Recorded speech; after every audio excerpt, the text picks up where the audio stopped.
جب لوگ سو رہے ہوں تم مصلی بچھا کے نماز پڑھنے لگ جاؤ. تمہارا رب کے ساتھ تعلق اس قدر مضبوط ہونا چاہیے کہ ایسے وقت میں کہ جب لوگ سو رہے ہوں تو تم سجدہ ریز ہو جاؤ تاکہ ریاکاری کا امکان بھی مسترد ہو جائے. تو یہ 4 کام جب تم کرو گے، رسول کریم نے ارشاد فرمایا تدخل الجنہ بالسلام، جنت میں سلامتی سے داخل ہو جاؤ. راستے کے جو مراحل ہیں، جنت کے اندر پہنچنے کے جو مراحل ہیں وہ بھی سلامتی سے طے ہو جائیں گے. قبر بھی، حشر بھی، میزان بھی، پلزرات بھی، سارے مراحل آسانی سے طے ہوتے چلے جائیں گے اگر تم یہ 4 کام کر لو.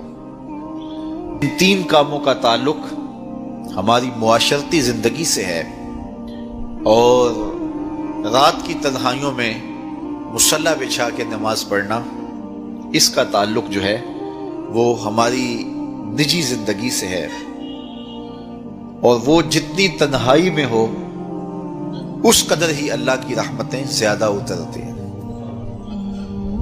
دکھلاوے کی نمازیں اللہ قبول نہیں کرتا. قرآن مجید میں سورہ ماعون کے اندر ارشاد فرمایا سو خرابی ہے ان نمازیوں کے لیے جو اپنی نمازوں سے غافل ہیں اور لوگوں کو برتنے کی چیزیں بھی نہیں دیتے. معمولی چیزیں جو ایک دوسرے کو ہم عاریتاً دے دیتے ہیں وہ بھی نہیں دیتے اور نماز پڑھتے ہیں. تو یہاں نماز کا ذکر موجود ہے، لیکن پہلے ہماری معاشرتی اصلاح ہونی چاہیے. ان 3 چیزوں کا خاص طور پہ ذکر کیا گیا کہ تم سلام کو پھیلاؤ، تم صلہ رحمی کرو، اور تم لوگوں کو کھانا کھلاؤ. بھوکوں کی اور پیاسوں کی مدد کرو تو تمہارا رب تمہارے اوپر راضی ہوگا. اور پھر رات کی تنہائی میں تم اللہ کے حضور مصلی بچھا کے نوافل ادا کرو. ایک روایت میں آتا ہے کہ جب کوئی شخص رات کی تنہائی میں اٹھتا ہے اور اپنی بیوی کو اٹھاتا ہے، وہ نہیں اٹھتی، خیر یہ وضو کرنے چلا جاتا ہے تو واپس آتے ہوئے چلو میں تھوڑا سا پانی لے آتا ہے اور پانی لے کر کے اس بیوی کے اوپر اس پانی کو چھڑکتا ہے تو وہ اس سے اٹھ جاتی ہے.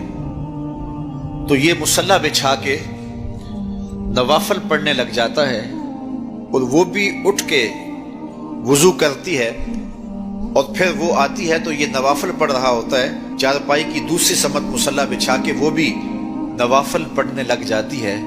حدیث میں آتا ہے جب وہ دونوں نوافل پڑھنے لگ جاتے ہیں رب مسکراتا ہے. اپنی شان کے مطابق رب مسکراتا ہے کہ میرے بندے کس طرح مخلوق سے چھپ کے میرے حضور سجدہ ریز ہیں. تو راتوں کی تنہائیوں میں جب لوگ سوئے ہوئے ہوں تو اس وقت سجدے کا ویسے لطف بھی اپنا ہی ہوتا ہے.